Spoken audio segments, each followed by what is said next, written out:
The CIA's on company business all through Latin America, maybe in Ecuador, and maybe in Argentina, and maybe in Brazil. But what's the Meany connection and the point of killing an American cop in Uruguay?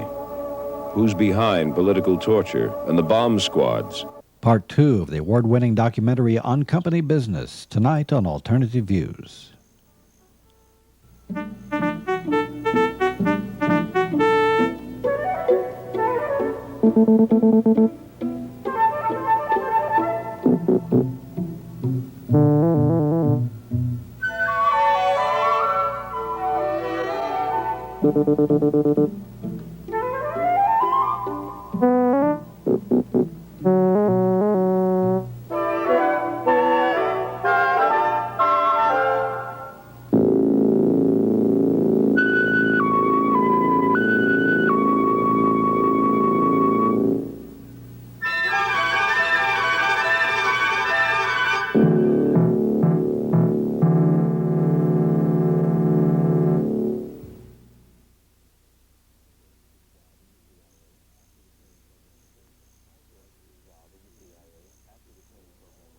My first job in the CIA after the training program was over was to do name checks for all of the prospective name checks of all of the prospective Venezuelan employees of the Creole Petroleum Company. Name checks means that a name is taken, and in this case I got all of these names from our office in Caracas, Venezuela, and I would check the names against all of the CIA files, which are computerized and mechanized, searching for possible indications of left-wing political sympathies or membership. On those that I found data, I would send that back to Caracas, where it would be turned over to the Creole office in Caracas, and those people wouldn't be hired. It's worth saying that the Creole Petroleum Company is one of the principal subsidiaries abroad of the Standard Oil Company of New Jersey, Exxon, which, as we all know, is a pillar of the Rockefeller family fortune. This is a specific example of the CIA assisting outright a multinational corporation. But in general terms, everything that the CIA is doing in the propaganda area and in the political warfare area tends in one way or another to help create the optimum operating conditions for multinational corporations in that particular country. Following the Bay of Pigs, there was a considerable new effort throughout Latin America to head off what was called the export of the Castro Revolution. And we were engaged in this from the Rio Grande to Tierra del Fuego, the foot of Argentina. As far as the United States is concerned, the encouragement and support of subversion by the Castro regime against other countries of this hemisphere is not a subject for bargaining. It simply must stop.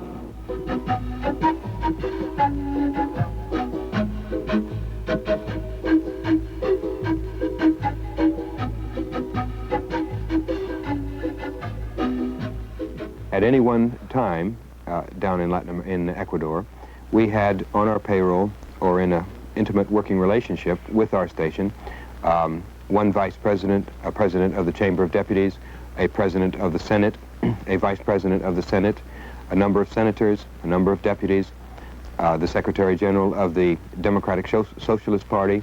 We even created a party down there which we called the Popular Revolutionary Liberal Party, which would appeal to a lot of different people.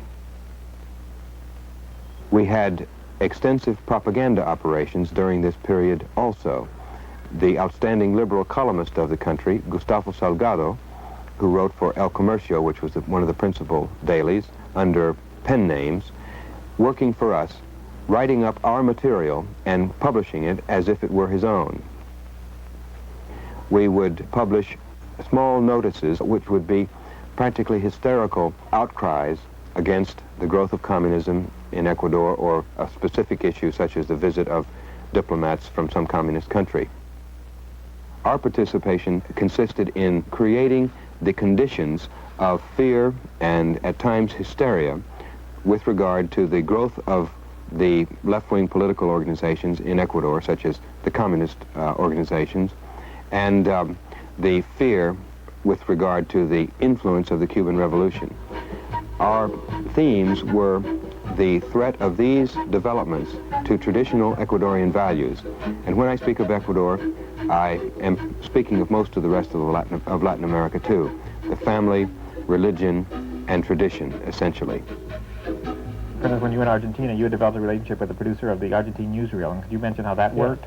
Well, what we did in that instance was take stories, news stories regarding world events, or Russian activities, or U.S. activities regarding Cuba, and Cuban activities in Latin America, and we would twist the story so that it would have a context, perhaps, or sometimes an explicit statement of information which was really not true, but which supported the position that we had. This was the way the news was presented. We worked in a commentary that presented the slant that we wanted. The use of forged documents and false documents is another area in which the CIA can bring about a very timely effect. In Ecuador, for example, we at one point wanted to expose the preparations for guerrilla activity of a particular organization, and while one of its leaders was in Cuba on a trip, we wrote up what would appear to be, the way we wrote it, his report to the Cubans. We put this report in a toothpaste tube. This was planted in his luggage when he returned on this trip and discovered by our people in the Treasury Ministry, and he was immediately thrown into jail, and when the report was finally published in the newspapers, it caused a sensation all across the country. We were able to force the Ecuadorian government to break relations with Cuba, and at the same time we were able to promote repression of left-wing political organizations, eventually establishing a military junta which took over in July of 1963. When I was in Argentina, the most interesting thing we had to do regarding Castro was to drum up support on the part of the Argentine government for the Venezuelan charge that Castro was supplying guerrillas in Venezuela with arms. The arm cache was found in November 1963. I had served, before going down to Argentina, as Venezuelan desk officer, and I was surprised that one of the things that was developed as proof was a series of statements by some man who had been captured back at the time when I was desk officer. And somehow, these arms were supposed to be delivered 2 years later, supposed to be tied in with an urban guerrilla plot that he confessed to. Well, in the first place, everybody who becomes a prisoner of the security police in Latin America usually confesses, and knowing what our directives were and what we had to do to try to convince the Argentines of this, I have some suspicion about the reality of this arms cache as a Cuban operation. I think it might well have been planted by us. Let us say to our brothers in Venezuela, we are with you in full solidarity and will act with you to ensure the safety of your democracy. Venezuela did get its resolution condemning Castro passed by the OAS, and Castro was ostracized economically and politically from the rest of the hemisphere, which of course was the major objective of Kennedy's policy toward Cuba. The hemisphere is now solid with respect to Cuba. 19 of the 20 nations have broken diplomatic relations. The foreign ministers of the hemisphere have now applied all of the, what might be called, the peaceful remedies under the Rio Treaty. Castro's course is not the path of the future. This was illustrated in Brazil, where tendencies moving in the Castro direction were called to a halt very quickly by those who believed in a constitutional democracy in that country, the Congress, the governors, the armed forces.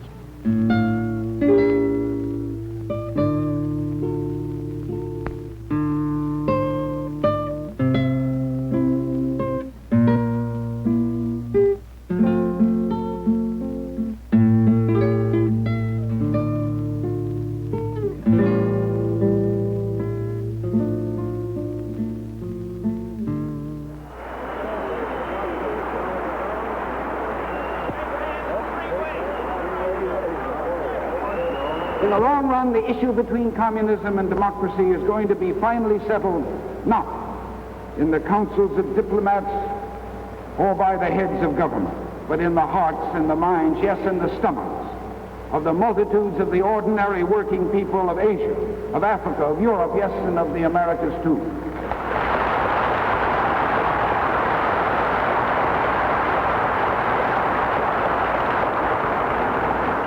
The voice of our America, which can speak most clearly and persuasively to these people, is the voice of American labor, of the AFL-CIO. I got a call from Washington if I would be interested in a position in Latin America. Well, to me, here's a little man coming out of the ghettos. I felt it was a big opportunity. I didn't even know where Latin America was at that time. Who called you from Washington? Tom Robles. See, Tom Robles and I had been friends here. Tom Robles was the secretary of the State AFL-CIO in those years. Very strong man, very strong labor man. Had a lot of guts in those years. And he was instrumental in my being called to Washington to be interviewed for this particular position in Brazil. My position was going to be administrator and organizer for the Postal Telegraph Telephone International, which was later on I learned that it was one of these phony organizations under the CIA. My boss was Wallace Legge, who was one of John McCone's top hands. John McCone at that time was the head of the CIA. In August of 1960, when we came to a full realization as to what had happened to the Cuban workers and the entire Cuban people under Castro, the AFL-CIO appropriated $20,000 for the purpose of studying the establishment of a mechanism through which we would help to strengthen the free labor unions of Latin America and develop trade union leadership. CIA's trade union operations are effected through a vast bureaucracy of people. These are the officers of the international trade unions and of the national unions, especially in the United States, through which the CIA is able to infiltrate and manipulate the international unions. Of course, Mr. Meany has been in the past one of the principal, if not the principal, U.S. trade unionist through which these operations are effected. I'm Andy McClellan. I'm the Inter-American representative of the AFL-CIO and have been since 1964. Prior to that time, I was the Associate Inter-American Representative, and prior to that time, I was Inter-American Representative of the International Union of Food and Allied Workers, based in Geneva, but working in Latin America. I'm the Executive Director of the American Institute for Free Labor Development. Prior to that time, as a matter of fact, I've been the Executive Director now for some 10 years, and I've been with the American Institute for Free Labor Development since its founding in 1962. For the period immediately prior to 1962, I was the Inter-American Representative of the Postal Telegraph and Telephone International, which has headquarters in Switzerland, but I was their representative in the Western Hemisphere. Didn't they tell you what you were going to be doing in the labor movement in Brazil? The idea was well, they don't explain anything. You go there with the impression that you are going there to do a labor job to represent the membership. This was my impression of it. They didn't tell me otherwise. So I started tackling the problems, combating the management for better conditions, working conditions, higher salaries, lenient rules, what you do in the labor movement. Apparently, I was doing the wrong thing because 3 months later, I was through a courier that was sent to Brazil, where I had to go travel for about 4 or 5 hours, go all over the city to meet this guy who was just across the street from my office. But they wanted to make sure that there weren't any enemies following me. So then they instructed me that I was to return to Washington. That was in November, shortly before Thanksgiving, and go What for year? That was in 1962, same year that I started there, to be trained on clandestine activities. Legge pointed out to me that we were organizing for 1964. See, and he was reorganizing his forces in D.C. He was ahead of the whole PTTI operation then. And he says, Richard, look, we're organizing against the communists for 1964. So your job is to organize within your field as a communicator to organize against the communists. Later on, after I got trained in New York, I felt, well, it was a brainwash type of thing. I became a very fanatic. I was a real fanatic then. There have been some people who have accused the AFL-CIO of collaborating with the CIA, and what would be your response to that accusation? I think that is so ridiculous and so infantile, so juvenile, to make such an accusation. And you, Mr. Doherty? Well, I agree. I don't know of any labor leader that wouldn't out and out deny such an accusation. It's just not true. In Latin America, one of the principal and most effective of the trade unionists, of the American trade unionists who worked with us, was Bill Doherty. He had originally started in the Post Telegraph and Telephone Workers International, coming up through the Communications Workers of America. Later on, he was transferred into the American Institute for Free Labor Development. This was set up during the Kennedy period and is a joint effort by American trade unionists like George Meany and the heads of American-based multinational corporations which operate in Latin America. The cover for this type of activity is indeed education and social projects such as the development of cooperatives and housing. But the real reason is to create cadres of organizers who, after their training in the AIFLD is over, they can go back to their industries and spend 1 year or 2 years or even longer doing nothing but organizing. And this is the 75th class that has graduated from Front Royal from the time that we started the programs out there. This particular group has been studying democratic trade unionism. It is our hope that they will go back to their respective countries and put into practice some of the things that they have learned while they were here at Front Royal. Concluding our luncheon today, and wishing you, not only in my name, but in the name of President George Meany of the AFL-CIO. Dándoles no solamente en nombre mío, sino en nombre del presidente George Meany de la AFL-CIO. I'd like to leave you a thought in Spanish. Quisiera dejarles con un pensamiento en español. That comes from one of the great political and one of the great literary geniuses of this century and of the past century in Latin America. De uno de los grandes figuras políticas y literarias de este siglo. The true liberator of his country. El auténtico libertador de su país.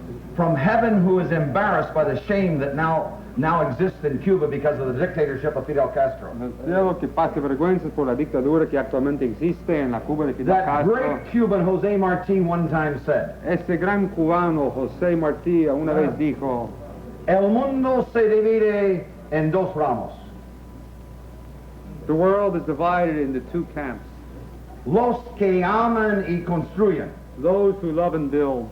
Los que odian y destruyen. And those who hate and destroy.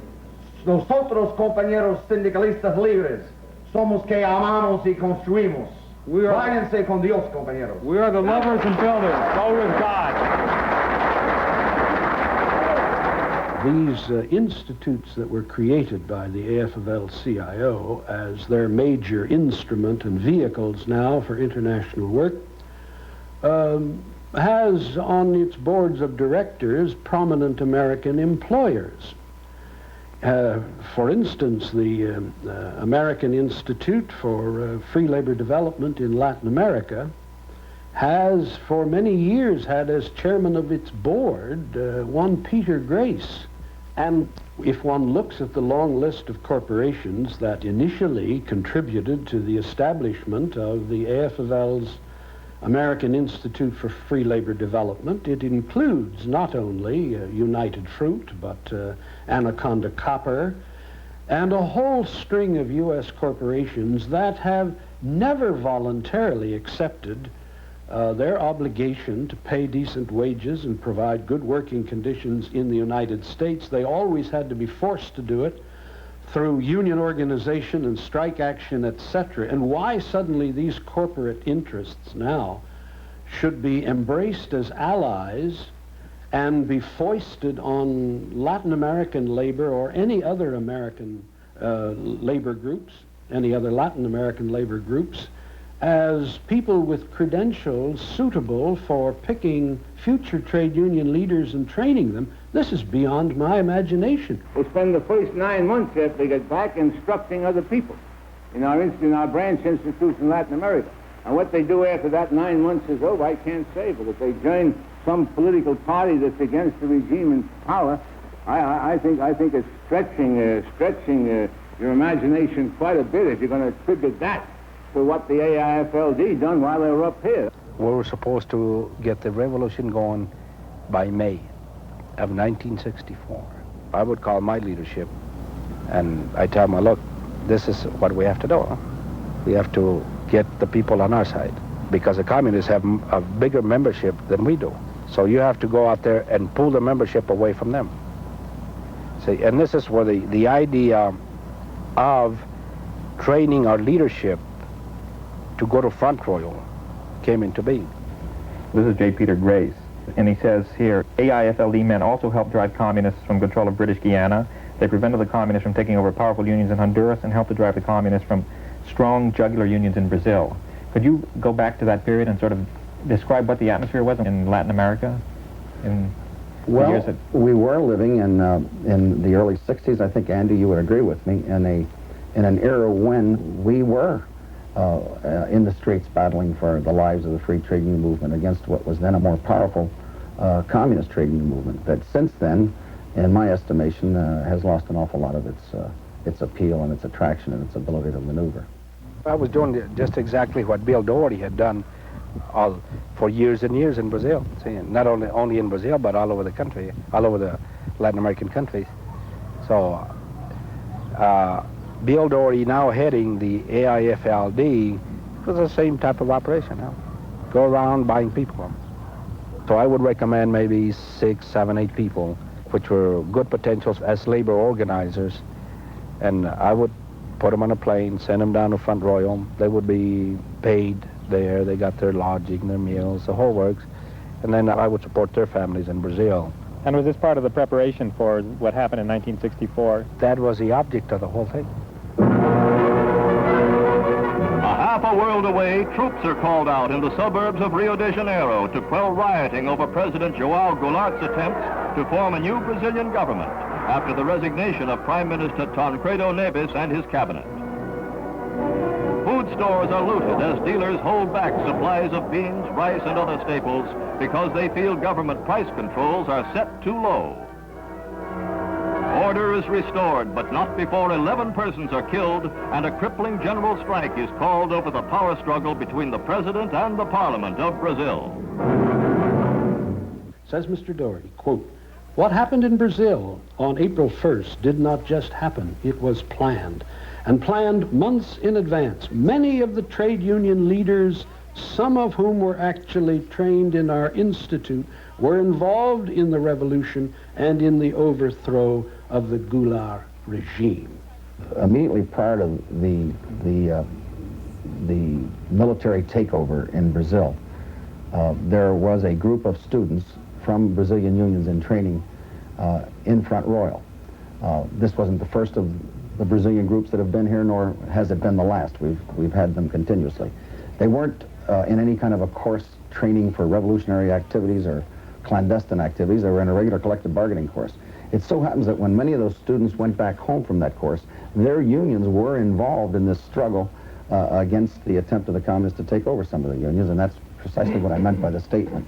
I can say to you categorically now that it is not true.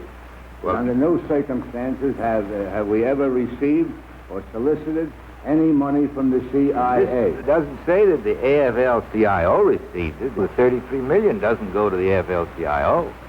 It goes to the AIFLD. Let me state that these unions you mentioned have stated just as categorically as I have that they do not receive and have not received CIA money. The communists are going to accuse anything that is effective as being CIA, because I think the CIA and the communist KGB have long been involved in an international struggle. The truth of the matter is that our books are now and always have been open to the public. Our funds, our government funds, are appropriated by the Congress. The congressional committees have all total access to them. I was keeping books and everything else where all my expenses were going. When they came to me, they sent a curio and they said, you know, we understand you have books and everything else, you know. And I said, how in the hell do you know? We know what you don't know. We don't want you to keep books. We don't want you to keep any records at all. Because what would happen if the communists would raid your office, huh? Then they would know who's getting money from us, you know, what you're spending money on and everything else. As long as you show results, we don't care what you do with the money. So I used to travel with briefcases full of money, hello. Didn't you also use that money, for example, to buy weaponry? No, I didn't, because my field workers did that. They did that actually on their own, no? They were aware of the fact that we were having a revolution, no? And the day was going to come. An exiled Brazilian colonel had this to say. In 1961, the CIA started an internal preparation for a military coup. First, they created a propaganda network with specialized personnel. And these people attempted to exploit all of the government errors and difficulties. And in the meanwhile, they spread disinformation, and they created slogans which had nothing to do with the real situation.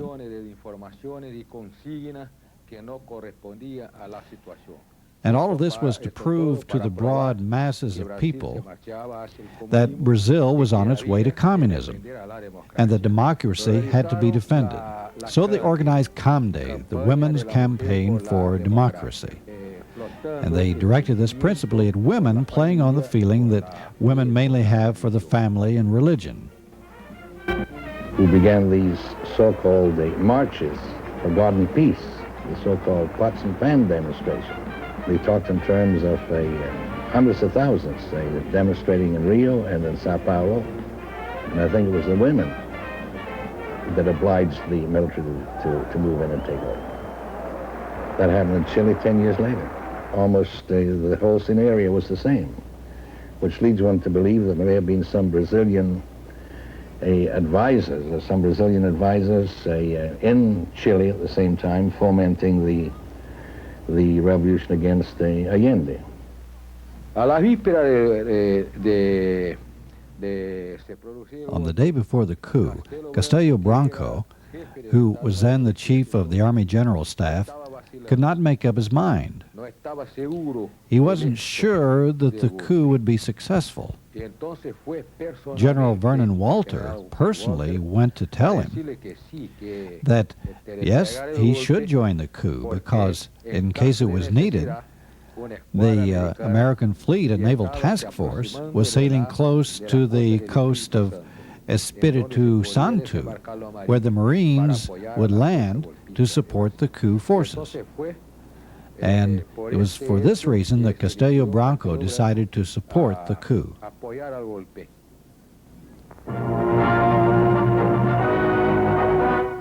Anti-Goulart demonstrations that greeted the now deposed Brazilian president at Miami Airport when he was en route to take office in 1961 show the deep distrust that has finally led to his downfall and exile in Uruguay.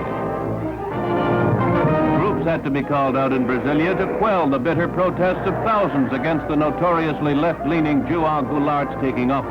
A Russian trade show in Rio de Janeiro gave President Goulart, who paradoxically is a millionaire rancher, a chance to hobnob with some of his Soviet heroes. But it was his sympathies with nearer-at-hand Fidel Castro that the Brazilians really feared. Riotings against Goulart were frequent, yet when the end of his regime came, it was through a brief and bloodless military coup. What his successors can do with the almost totally wrecked economy he leaves behind him is a matter of concern to the entire Western Hemisphere. Did you have arms stashed right there in your office? Yeah, they were right there in my closet, yeah. What kind of weapons were they? You name it. Machine guns, all types of weapons. Huh? Did your field workers participate at all in that coup? What'd they do? They burnt up the communist headquarters. They burnt up the whole damn building. My own people. All I knew was that the communists had been put away in prisons. The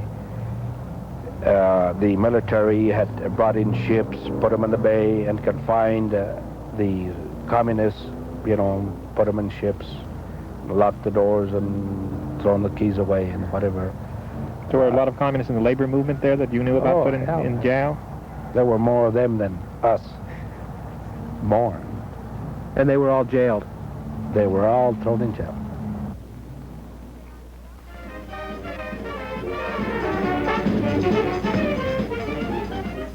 I remember my family was very much against the Goulart government. They were very happy with the coup. The coup did answer the middle class's earnings for better order and against the inflation. I mean, the middle classes were quite prepared for that kind of thing. That Goulart was bringing communism, and communism would bring down family, property, and no more order, law. And that's where my family more or less very typically of the rest. I was in a secondary movement, secondary students movement. Little by little I started getting closer and closer to the people on the left. In 65, 66, and 67, the student movement was the first one to start reorganizing again. There were many different demonstrations against the government, but one of them in early March 68, they were protesting for a better restaurant, and a student was killed. And that sparkled the whole chain of demonstrations, and more people got killed, and more demonstrations, because by then the petty bourgeoisie that in 64 was for the coup started suffering because of the coup. The military government brought in a lot of repression. People started actually being arrested and taken to court and being tortured. The police program began on a large scale under Dwight Eisenhower. He felt there was a need to train the police to help with the fighting of communism after the Second World War. He recruited for the purpose a man named Byron Engel. Byron Engel was, by the time he came into this program, a member of the CIA. After the Bay of Pigs, Engel's program was much expanded. Police from around the world were brought and trained by U.S. advisors. The training was to make them more efficient, but a third of the training was given over in one way or another to make them aware of the communist menace and to go back into their countries to fight communism. Immediately when you're arrested, you have to tell your house. We're supposed to. They force you. They try to force you to tell where you live, other addresses you know, where you meet, because that's where they get their information from. The situation is so difficult that they dare not put infiltrators. They have not courage nor possibility of actually infiltrating the left. It's too dangerous.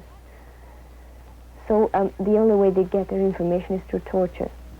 Whenever one could get the information about a specific high-ranking official in torture, not one of these men off the street, but a man who had based his career on his ability to extract information from political prisoners, In the cases that I investigated, I found that they had been trained at a United States base. Well, they started asking some questions, so if we wouldn't say anything, and then they started immediately torturing me after the doctor left. And, I mean, it's the same story of so many people. It's torture, electric shocks, and beatings, and telephones, and finally, it's a few hours like that. Many of the people I spoke with, exiles, political exiles in Europe, had been tortured with U.S. Army field telephones. They were simple, they were easy to operate, and we had sent them in large numbers as part of our military assistance plan. You hook up wires to the telephone, and you put one wire perhaps on a man's penis and another in his mouth. When they're put in the mouth, the torturer uses a rubber glove. This is done with a certain degree of surgical precision. There is no embarrassment among the torturers, I was told, about the handling of genitals. Although when women are tortured, oftentimes the higher ranking officials will find an excuse to come by and watch the torture. I decided that I would confirm everything they wanted. It was in such a condition, they certainly wouldn't settle for less. And I didn't want to go through any more torture. I was, ideologically, I was weak enough to say, if they know, why not?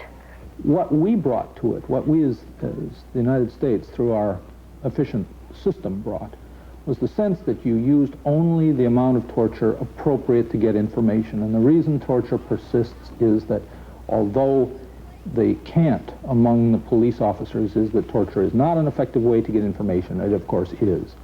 The torture is a necessity of the system, not because some minds, sick minds think of it, but because the resistance continues to grow. It's a sporadic, in small form, but it's always there. Torture is the answer to that.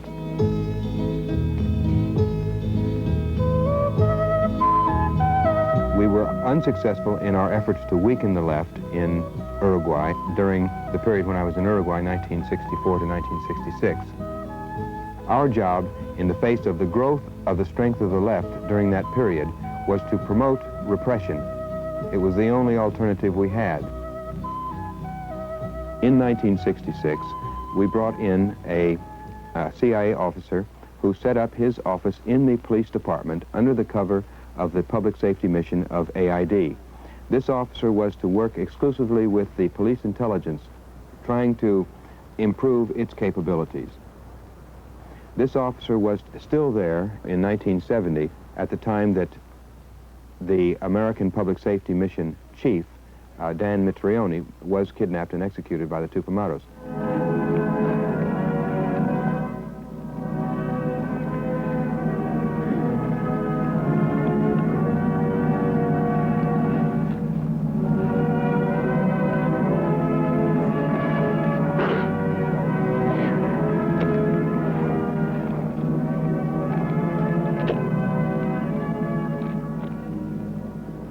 Mitrione was the small city cop in Richmond, Indiana.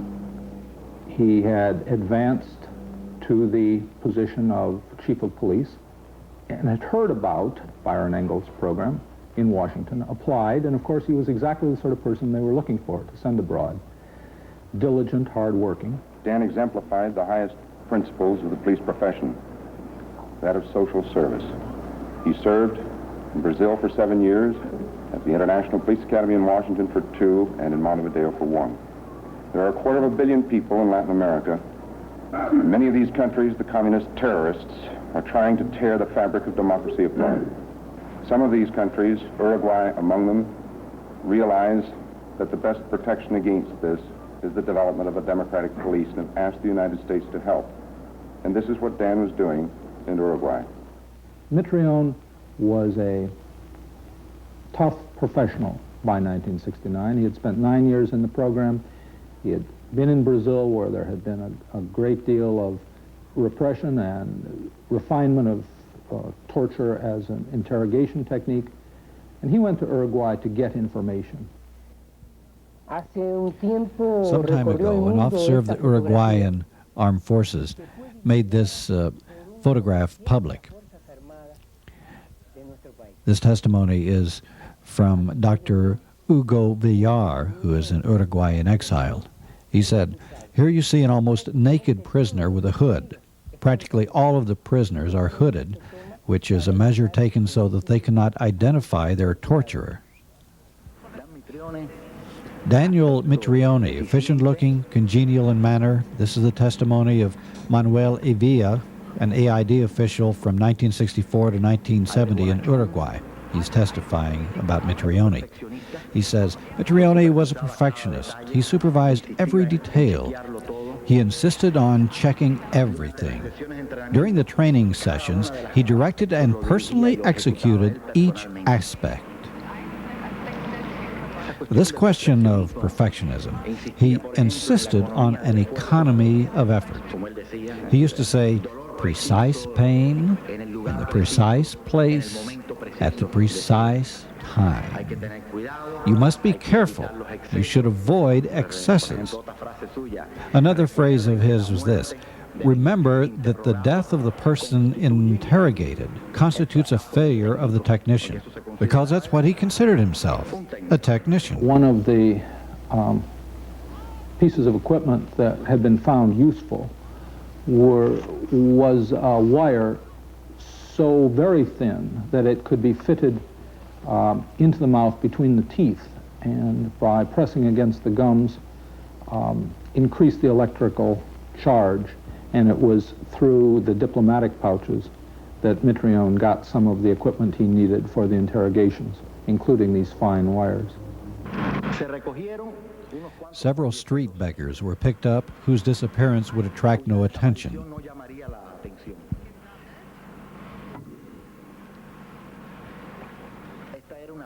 This was a technique that Mitrione had developed, or rather perfected, in Brazil before coming to Uruguay. Using these beggars, experiments were conducted with different forms of interrogation, letting the students see the effects of different voltages on different parts of the human body, male and female.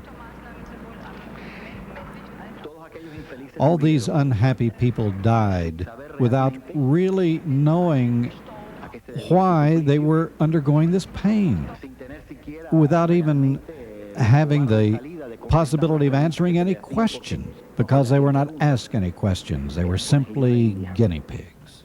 In Los Fresnos, Texas, the CIA ran for the police program a school in the construction of bombs. Students came from around the world, particularly Latin America. They were instructed in the manufacture of plastique, homemade bombs to destroy radio stations, automobiles. Dan Mitrione sent students from Uruguay to that school. They came from all over Latin America. The idea was that you had to be particularly trustworthy, and you were pledged not to talk about any of the activities, but the courses were run by CIA personnel.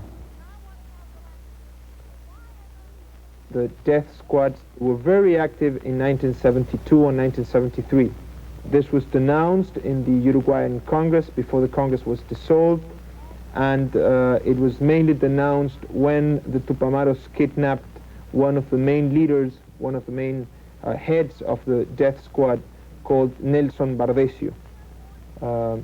He was a CIA agent. He confessed he was a CIA agent. He was trained in the United States.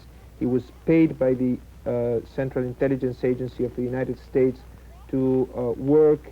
The way they hide his work was he was a photographer. He had a laboratory, but he was organizing all these death squads. He participated in a lot of assassinations and bombings.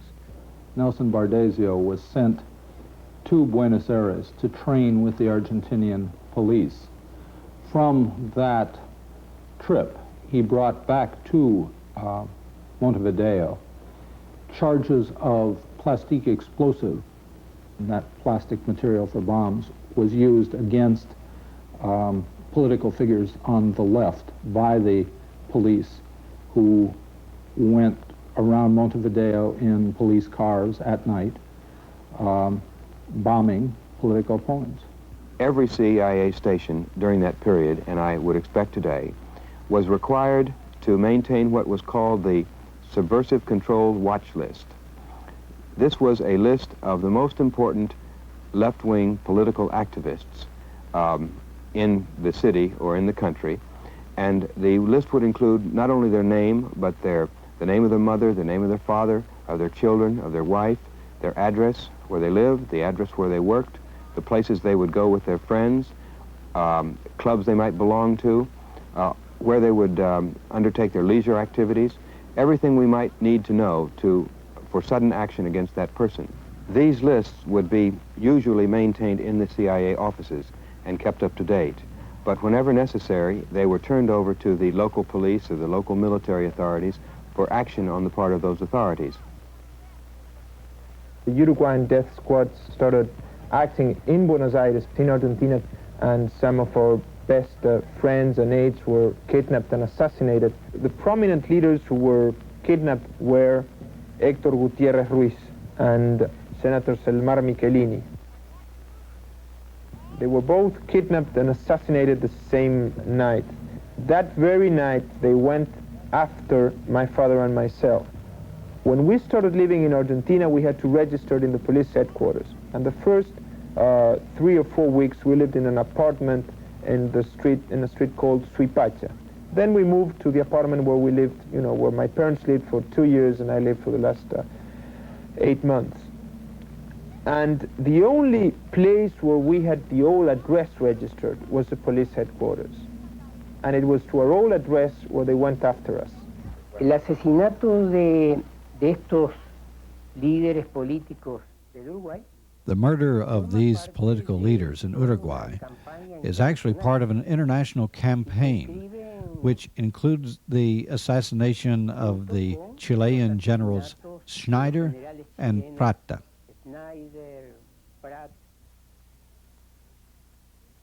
The attempt against Leighton in Europe, the murder of Orlando Letelier, the former Chilean ambassador in the United States, the killing of Torres, the president of Bolivia, as well as the murders of scores of Uruguayan, Chilean, Bolivian, Argentinian, and Brazilian patriots, which has occurred in different parts of America or in Europe, in their country or in other countries. Mitrioni's presence and actions in Uruguay do not represent the excesses of a single individual. He went to Uruguay to accomplish a mission, to fulfill a task, to coordinate a part of the advisory program the CIA undertook in the police headquarters in Montevideo. Starting in Mitrioni's time, there was a qualitative increase in the tortures, beatings, and killings. The brutality persisted, but he introduced the refinements of modern technology. Next, you will hear the actual voices of Mitrioni and his captors. Well, now tell me something about the CIA. Well, you're not going to believe me. And no matter what I have to convince you that I tell the truth. I know nothing about the CIA. Absolutely nothing about the CIA. How do you feel the Uruguayan government would behave now, I hope they bargain with you. Yes, we hope it too. We don't like it. Yeah. Well, the only thing I regret all about this, I don't like one thing, and that is that too many innocent people suffer. Yes. And my wife and children home there, there's no reason for them to be suffering. I'm sorry about them too. I'm sorry about all the families of our friends who are in prison, being tortured or killed. Well, that's true. There are many innocent people has to suffer. The government of Uruguay, bolstered by a new policy of Richard Nixon not to deal with revolutionaries, resisted every attempt to exchange political prisoners for Mitrioni's life The result was that a deadline was set some 10 days after he was captured for release of 150 political prisoners or Mitrione would be killed. The government did not respond to that warning. Mitrione's body was found the following day in an abandoned car on a side street in Montevideo.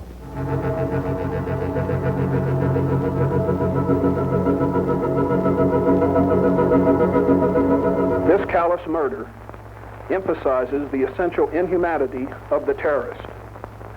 The American people join the president in condemning this cold-blooded crime against a defenseless human being. Mr. Mitrione's devoted service to the cause of peaceful progress in an orderly world will remain as an example for free men everywhere.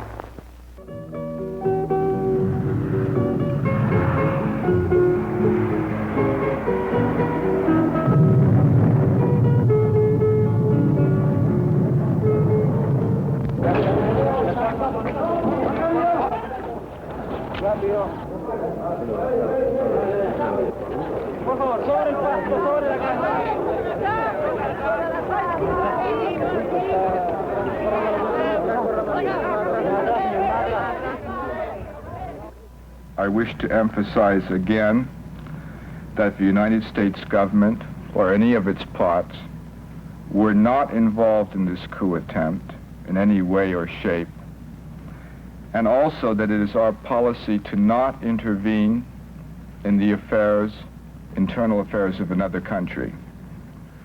American involvement in Chile was almost total. It was pervasive in every sense. The American ambassador in Chile, when I arrived there, was expected to act as a proconsul. Part of that was his legal responsibilities, that is, the Congress, in passing laws governing aid, had made the American ambassador responsible for not only reporting on, but justifying American actions in every sector of human activity that you might think of. These involvements grew out of a covert involvement that had begun in the early 1960s. From about 1963 to 1973, we gave a lot of assistance, many millions of dollars, to the center democratic forces in Chile. The Nationalist Party, the Christian Democratic Party, some of the free press, some of the other organizations in Chilean society. And that was designed to strengthen them against Allende's strength, supported by Castro. Through the CIA, through AID money, through the use of multinationals, a concentrated, coordinated program had been launched out of the White House, the purpose of which was to stop Allende from being elected president of Chile in 1964 and to elect the Christian Democrats and to make of the Christian democratic experience a model for all of Latin America. This essentially was the program that CIA conducted. There was one exception to that for a period of about 6 weeks in 1970.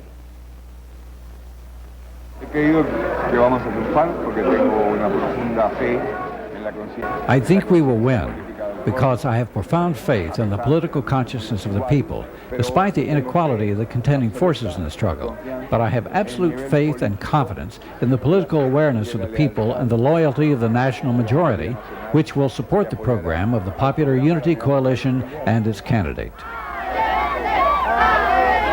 During that time, at the direct order of our president, CIA went down to really try to activate a military action against Allende when he was just named as president.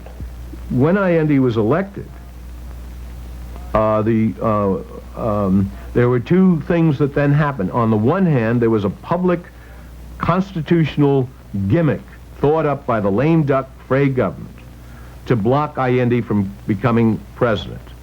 And I was ordered in a secret cable on September 15th, 1970, to contact Frey and determine just how far he was going to go in this way, and offered $250,000 at my discretional use in support of this what they described as this constitutional ploy. On that same day, they sent secret instructions to the CIA chief, who was just as upset as anybody on getting these instructions and protested them, to to carry out a plot with Chilean dissident military general, retired general, to block Allende's election by any means short of what they call the Dominican-type U.S. Marine invasion, to block his inauguration. And that plot went forward on the specific orders of Nixon, behind the back of the State Department and behind my back. Everybody knew who Allende was because he had been a candidate for so many times before. And everybody knew, especially United States companies, that he was going to nationalize the copper mining. Copper is our main wealth, and it was an irony that it was not in our hands. But that wealth was used to enrich multinational companies. Mr. McComb, in 1970, did you have occasion to discuss the Chilean presidential elections with Mr. Helms, then director of the Central Intelligence Agency? Yes, I did. Did you evidence your concern over the outcome of the Chilean election to Mr. Helms? It was our opinion, and this had been discussed in the board meeting of ITT, that Mr. Allende becoming president and carrying out his policies would have a very serious effect on this country as well as the business interests involved. Nixon called Richard Helms and ordered him to proceed with this plot with the Chilean military to try to thwart the inauguration of Allende. And in my view, the CIA chief, Helms, would not have gone, just taken such an instruction without any discussion. That is to say, he must have said to the president, as I happen to know that he did, that he must have said to the president, yes, this is feasible. This is not impossible, as your ambassador is saying. We, at this point, had begun to talk to the Kissinger office and the State Department about what might happen when Dr. Allende was elected, if he was elected. I sent 2 cables on September 27th and October 7th to the White House, to the 40 Committee, saying, and it went to the State Department's representative on that as well, the Undersecretary, saying that if anybody were thinking of a plot with the Chilean military, it would be, quote, a second Bay of Pigs. And the second of these 2 cables, I said I had discovered that the CIA had countermanded my specific orders and was meeting with representatives of a group called, or an extreme right-wing group called Patria y Libertad. They had been put off limits by me, as had the general with whom they were secretly plotting. Well, and I asked in that cable, what else might they be up to? International Telephone and Telegraph Corporation, International Headquarters, October 16, 1970. Personal and confidential. The Armed Forces boss, General Rene Schneider, is fully aware of the danger of Allende moving in, but he will not move an inch without phrase okay.